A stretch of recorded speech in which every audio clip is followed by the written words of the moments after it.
Hey, composing gloves here, and this is another MIDI music theory video. Okay, so let's talk about the major triad. That's what this one's about. So we're finally to our first chords. We're going to be doing major triad. Now, the ability to write these chords can be dependent upon your ability to make major scales. But in MIDI land, you again suffer the side effects of written music. You do not, it's hard to do with the flats in here. But because when you put down notes, they always appear as sharp. So it's just a little confusing that way. But okay, first let's just do that. I'm just going to tell you what a C major triad is, or a major triad in general. If you follow this formula, you will always get a major triad. However, if I'm just going to assume you're not writing music as sheet music for other people, because I have that other series. And so we're going to just ignore that stuff right now. But I will bring up one issue at the end that isn't totally important to you, but it's something you should at least be aware of. So in C major, we could write out a C major scale. Now, I'm going to stop at G because that's the fifth. So when you're making a triad is simply a 3-note chord.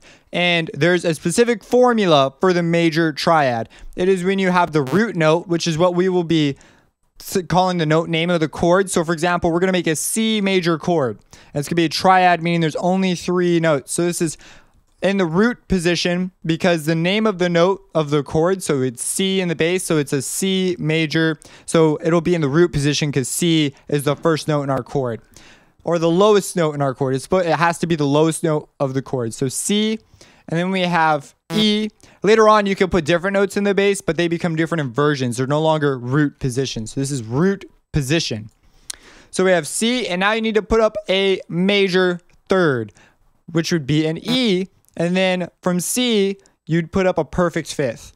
And you get a major triad. Whoops. Now, you can think of this another way. You could think of this as a major third plus a minor third. If you do this on any note, you'll get a major triad. So for example, let's put down an F. A major third from F is a A, and a minor third from A is a C. Or we could think of it as F, and then we could put down a major third. And then from F, we could put down a perfect fifth, which is a C. So you see, now we're just blowing through intervals like nobody's business. So you're going to want to make sure you know your intervals. So it's an F major triad. That's what they sound like. How nice. What's this other method? Well, the other method to do this, and this is the way in written music that sort of guarantees that you haven't done something weird, is you write out the scale. I've only gone up to G because we only need up to the fifth. And so we say, oh, okay, a major triad takes the root, the third, and the fifth. So we have root, and it has to be, so if you're starting on D, you can't use a C major scale. You have to use the D major scale if you want a major triad. So we have C, and then we need the third, which is an E. And then we need the fifth, which is a G. And we get it. Now, there's one exception. So that's how you make a major triad. Your goal, your assignment, your job is to go and make all major triads for all 12 notes.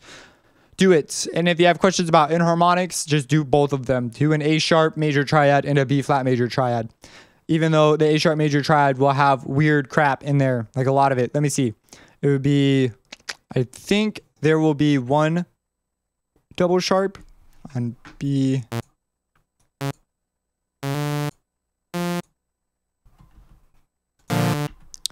Just a sec.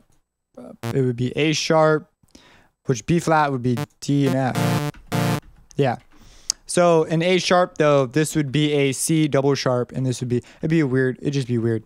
On the MIDI roll, you don't need to worry about that. So now this is the thing. So yeah, you get crap like this, you don't have flats. So how do you deal with that? Well, in written music, for example, if you write out a C sharp major triad, for us, we just, we would see it as an F. This is just wrong because it has to be it would technically be considered an E sharp because there is no F in the C sharp major scale. There's an F sharp and an E sharp, but there is no F natural. So that's just something that you just need to be aware of. If you watch my one on how to do it in written music, it will make a lot more sense. But then it assumes that you also know how to read and do all that other stuff. So this is one of those things that's going to carry over. So when you try and move in other keys inside the piano roll, you're going to run into some serious issues. So if you have any questions about this, let me know. subscribe, and have a blessed day.